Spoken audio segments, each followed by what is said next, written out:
E a guerra na Ucrânia completa um ano hoje. O dia marca a decisão do presidente russo, Vladimir Putin, de invadir as fronteiras do país com milhares de militares, o que ele chamou de operação especial.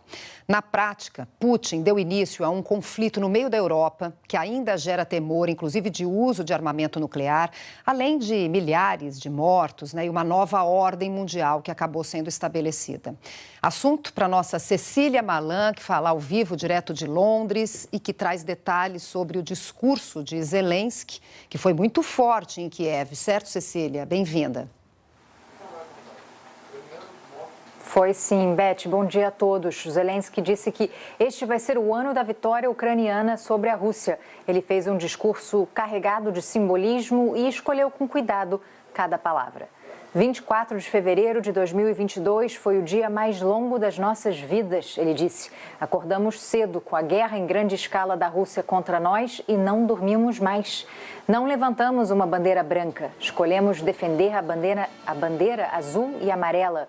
Não fugimos nem nos rendemos e sabemos que vale a pena lutar por cada amanhã. Zelensky agradeceu àqueles que tornam possível a resistência ucraniana, militares, médicos, voluntários, parceiros estrangeiros e os cidadãos comuns que mostraram uma coragem incomum. Todo ucraniano tem pelo menos um contato no telefone que nunca mais atenderá, ele disse, mas não apagaremos seus nomes, jamais os esqueceremos. O dia é de homenagens. Zelensky se dirigiu a militares e diplomatas na Praça Santa Sofia, em Kiev, como a gente vê aí nas imagens, e distribuiu medalhas para famílias de soldados mortos em combate. Em outro discurso, dirigido à Lituânia, ex-república soviética, Zelensky disse que a Rússia precisa perder a guerra na Ucrânia para desistir de tentar retomar territórios que já controlou um dia. Vamos ouvir um trecho. Українські воїни. Найголовніше – наша людина, яка стоїть і завдяки якій стоять мільйони українців, яка вистоїть і завдяки якій вистоїть Україна. Рятує життя, світла пам'ять усім, чиє життя забрала ця війна. Слава нашим героям! Слава Україні!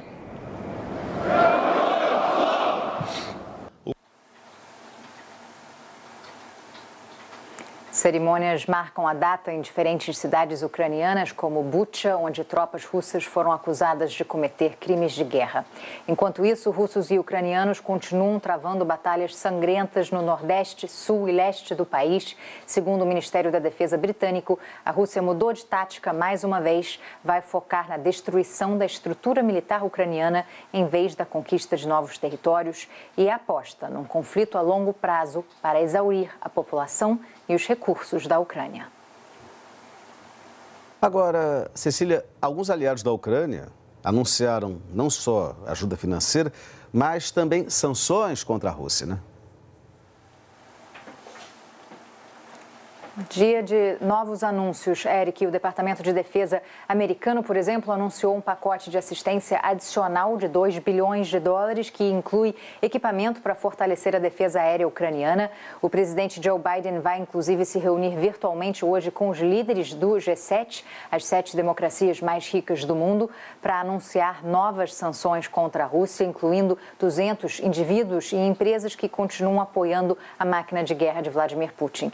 Já a China, que nunca condenou a invasão russa publicamente, disse hoje que o diálogo é a única forma viável de resolver o conflito e se dispôs a mediar um plano de paz com 12 etapas. O presidente Zelensky disse que não foi consultado, mas que está disposto a conversar. A presidente da Comissão Europeia, Ursula von der Leyen, disse que essa proposta chinesa apresenta 12 princípios, mas não medidas concretas. E o secretário-geral da OTAN, Jens Stoltenberg, questionou a credibilidade da China como mediadora diante da proximidade com o governo russo.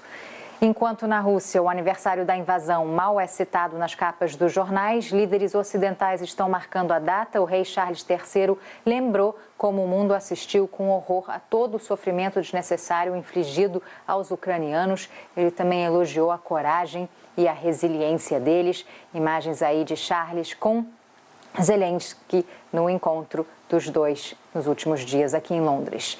O primeiro-ministro da Polônia, país que mais recebeu refugiados nesse ano de guerra, visitou hoje a capital ucraniana Kiev e anunciou que já desembarcaram no país os primeiros tanques modernos Leopard 2 de fabricação alemã, tão solicitados pelo presidente Zelensky nos últimos meses. Países como Alemanha, Finlândia, Noruega e Espanha também já prometeram enviar tanques desse modelo para ajudar na resistência à agressão russa. Zelensky também elogiou a resolução aprovada ontem por ampla maioria nas Nações Unidas, que pede a retirada imediata e incondicional das tropas russas. Ele viu essa aprovação como mais um poderoso sinal de apoio internacional. Volto com vocês aí no estúdio.